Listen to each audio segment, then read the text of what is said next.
can also be your greatest weakness, also referred to as the Achilles heel. I don't have a 20%. I don't have a 30% to mess with it. Or I have 100, I'm going to die. That's just how I am. I have a 0 to 100 mentality. If I'm going to do something, I'm going to put everything I got into it.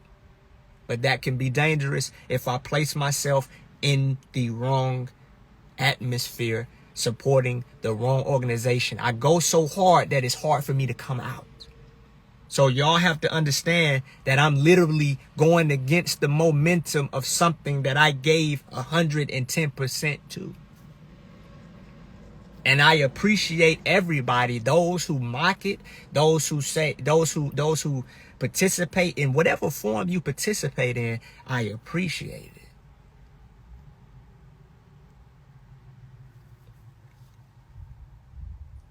How long did you wake up from his BS before you move on and it chose to speak out?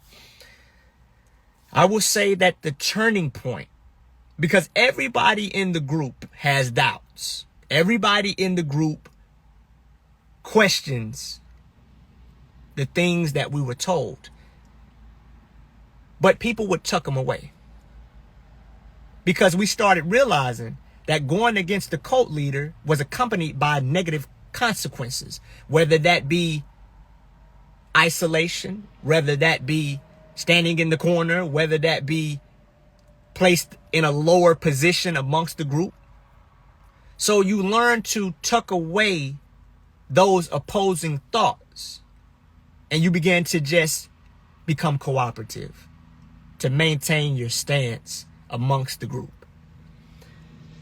But when he went to jail, when the cult leader went to jail, it created a gap in which you had to fill in that gap with your own mind, because you were not engaged in meaningless activities for 12 hours a day.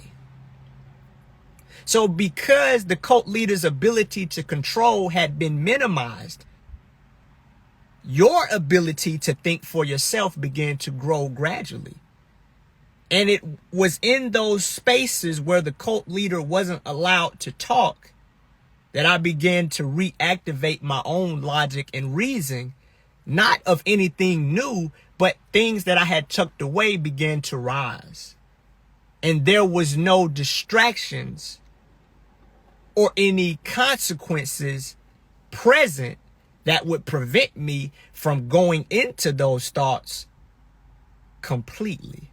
So the main turning point was when he went to jail, because him going to jail was also accompanied by his lack of control and influence. So when his influence was removed, my own influence began to take its place. So April the 14th was a major turning point for all of the cult members and their ability to trust in themselves once again.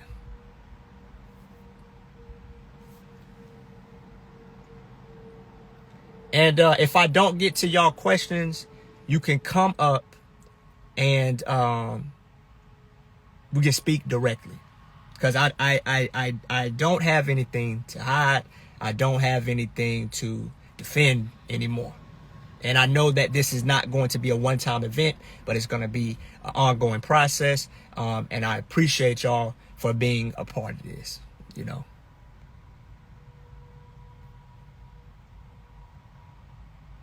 Did any of the girls there ever talk to you about leaving after the cult leader got arrested? No, because they knew that I would report them, because, you know, I was considered at one time the top soldier. So they knew that if they expressed any notion of wanting to leave to me, that I was going to immediately report that and request that they be sent home. So they would not, absolutely not, express anything of that nature to me in the position that I held at the time. But those women, every woman there, especially Tanisha has even ran away multiple times. Every woman there has left matter of fact, every woman there has left. Now that I think about it, every woman there has left. Well, appreciate a good question, Robin. What made it different?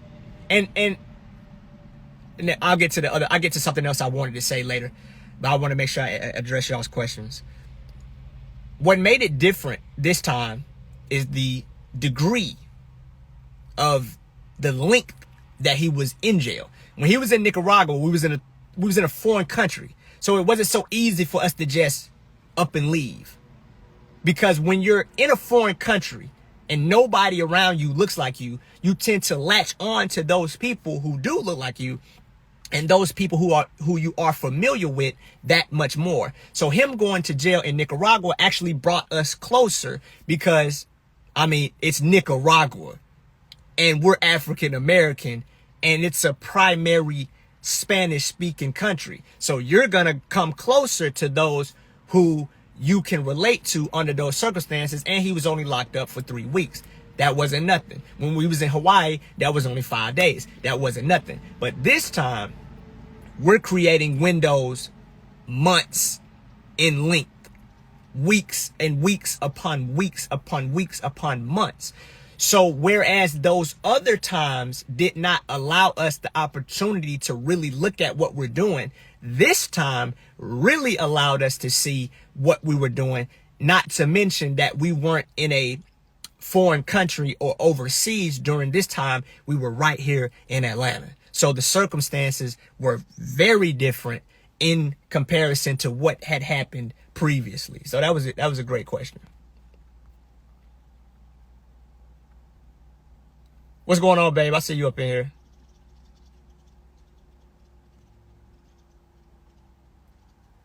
Okay. I see you. Smart. You asked some good questions. I want to make sure that everybody else I want to acknowledge different people's questions. So if I skip you, it's not on purpose.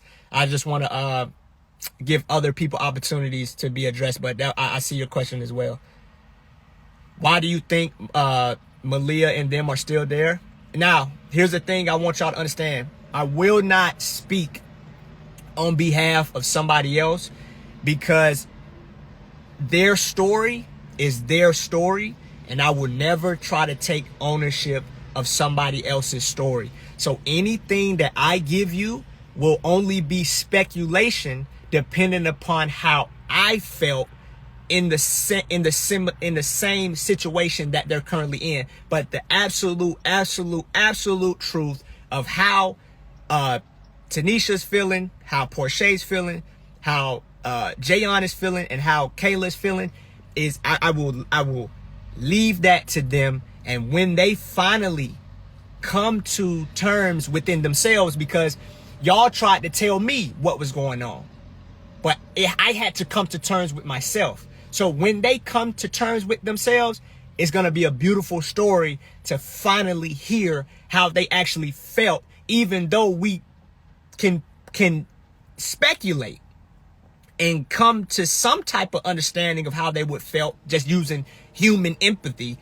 I want to respect their story and leave the absolute truth of how they feel and how they felt to them when they finally take the platform and release that negative experience that is unique to them. But I will say, from my understanding, that the reason that Tanisha and the other women are there is because they feel like they don't have any other options. They feel like they've invested themselves into something to the point where they're going to look foolish. They think they're going to look foolish. They're afraid of the backlash, not just online, but from their family. They think in their mind that they're going to look like absolute idiots going that hard for something only to say that I don't agree with this no more, or I don't want to be here no more. There's certain mantras in their head that have been recited over and over again that they have yet to move past. They think that this reality is real. They think that The world is hell, but the reason they think that it's hell because they're in hell right now in the space that they're in. So people who are demonic and people who are in a state of hell will project that narrative onto everything and everyone else. They're saying things like most women, but they don't know most women. They're saying things like white supremacy and the government, but they don't even have any experience in the world. They're not even 25 yet. Except for Portia, but the other women, they don't have any real experience in the world. So they're taking somebody else's broken interpretation. And here's a narrative I want to share with y'all. I feel like the cult leader's resentment towards white supremacy and the white man stems from his sexual abuse that he received from a white man as a child. I feel like he's projecting his hatred onto white men with his early experiences of molestation from a white man. I feel like he's projecting his hatred of black women and displaying his disconnection from black women because of never having a real connection with a black woman, because he never knew his mother, and his involvement with women has been based in the sex industry, when that is not even real connection, because the only reason you're connecting with these women is because they're paying you.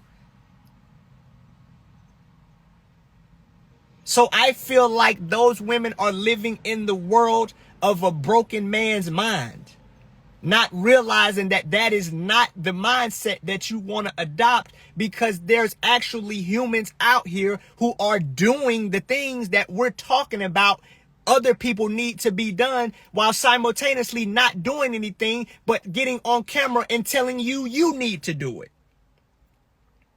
If you want to know what we was doing for 4 years, we was telling y'all what y'all needed to do without doing it ourselves. But when you come outside of that box, you realize there's people out here planting trees. There's people out here building villages. There's black couples all on the internet kissing each other, hugging each other, loving each other. There's plenty of white people that ain't on that black and white time. So while we're sitting up here telling the world what it needs to do from our little bitty limited perspective, there's actually people doing the real work, the work. And the reason why we go so hard trying to speak and convince is because of our deep-seated understanding that we ain't doing nothing. So let's go hard on the camera and convince people that we doing something, or convince people that they need to do something, because we know behind this camera we ain't doing nothing.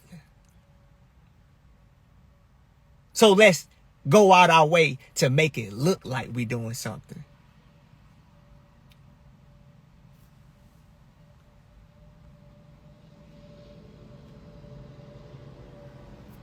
And I'm sorry if I missed y'all comments, because these are the revelations I've came to over the last couple of weeks. How do I feel about other members starting a new carbonation?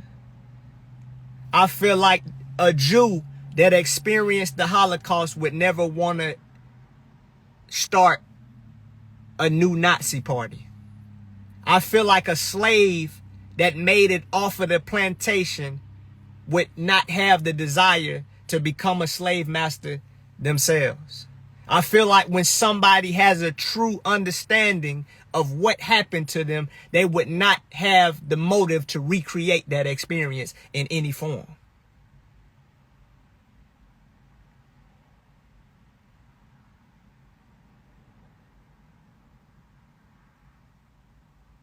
That's just how I feel.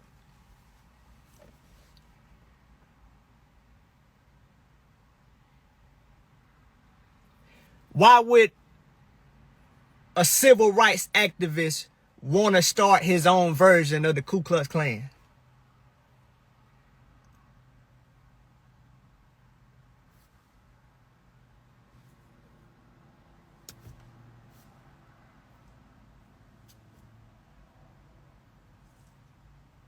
I can't speak on nobody's motive. Each and every, only you know the real inner workings and catacombs of your heart. I can't speak on what your heart is. So I don't know what their motive is. But I'm just going to say, for me, I don't have no desire to recreate an experience that I no longer want to be a part of. And it's not, and my thing is, I'm not about to sit up here and judge them. Let them folks heal how they gotta heal. I know what everybody that was in that cult went through. So I can't judge you.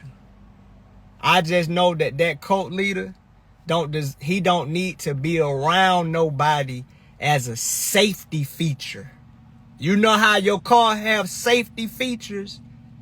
How things that are dangerous have safety features? He don't need to be around people because he doesn't have any experiences on how to properly connect with people because his whole life has been disconnected. You can't expect somebody who has never been shown a real connection to know how to display that to somebody else. And I'm not mad at him for that. I just can't be around you. And the narcissistic personality disorder starts to creep in when they think that it's about them. You are you are a danger to people. So I can't be around you. And I recommend that you don't be around people.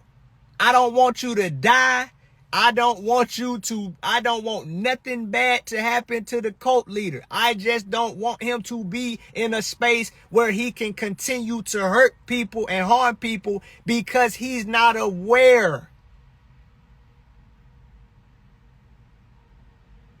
You have to understand. You have to understand you don't need to be around people, man. That's it. You just don't need to be around people, man, until you understand how to connect to people. I always